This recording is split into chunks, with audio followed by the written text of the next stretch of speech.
In today's episode of the History of Politics, I just want to bring forth a premise to you. We're not going to talk about amendments today, but we want to talk about the premise of why, or rather, who the founders wanted to be elected. There is a saying that men in suits are destroying a country that was built by men in denim. Or actually, it's the reverse. This country was built by men in denim and being ruined by men in suits.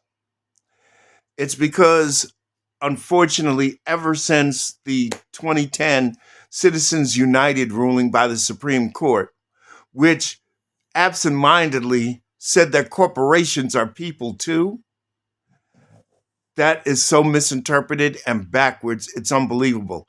A corporation consists of people. There are a lot of people involved in a corporation, but the corporation itself is a legal entity. It's not a person. It does not marry. It does not produce children. It does not vote.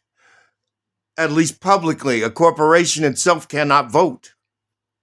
So how could you say that a corporation is a person?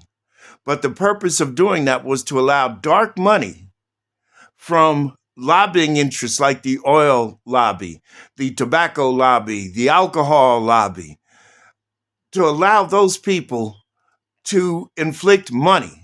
And what that was doing was building what you can call a billionaire caste.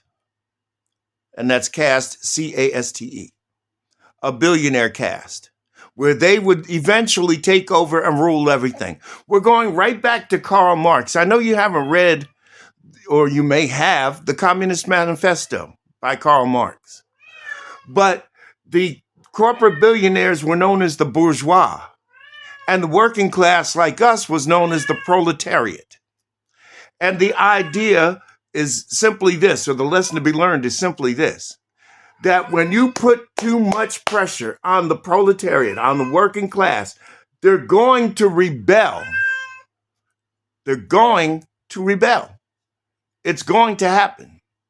And it's going to happen here pretty soon. You cut taxes for billionaires. Why? Because it's billionaires that are making the rules. But see, it should be average people like us. And today I encourage you, if you have any kind of political wherewithal or world knowledge, or you don't have to have a college degree to run for political office. You don't have to have experience to run for political office. Donald Trump proved that. You just have to be smart. But the founders wanted people in denim, the average working American. Why? Because the billionaire caste was caught up in their own little bubble, their socialite bubble, totally blind to the struggles of the working man. Did they ever have to worry about the repossession coming because they missed a car payment because they needed to put food on the table? No. Did they ever have to lay awake at night wondering when the power was getting cut off because they couldn't pay the electric bill on time? No.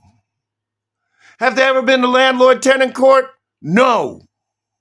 But we have. We know the struggle of living check to check.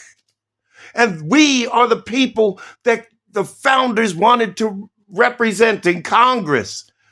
They wanted us to be the representatives and the senators in Congress. And in the presidency. George Washington was a damn farmer before he became a soldier. Yes.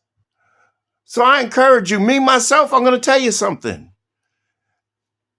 Listen, I started studying the Constitution in my junior year in high school. I had an interest in it.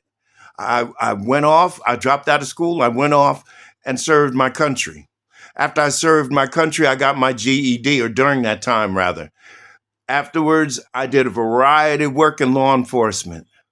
And when forced to retire, I'm still back going to law school because I have a love for the underdog. I have a love for the non-billionaire.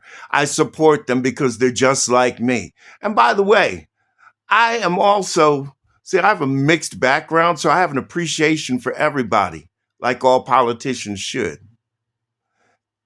I encourage you, Get involved with your politics. It's important.